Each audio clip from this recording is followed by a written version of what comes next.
How to control who can duet and stitch your videos on TikTok.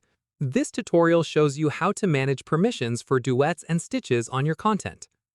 First, open TikTok on your Android device. Tap on Profile at the bottom right. From there, tap on the three lines at the top right.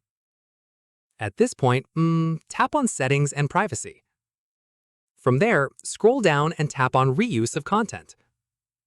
After that, go ahead and tap on Allow Reuse of Content from.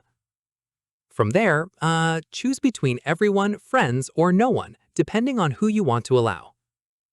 Keep in mind, setting duet or stitch to no one will prevent anyone from creating new duets or stitches using your content going forward, but it does not remove any duets or stitches that were already made before the change.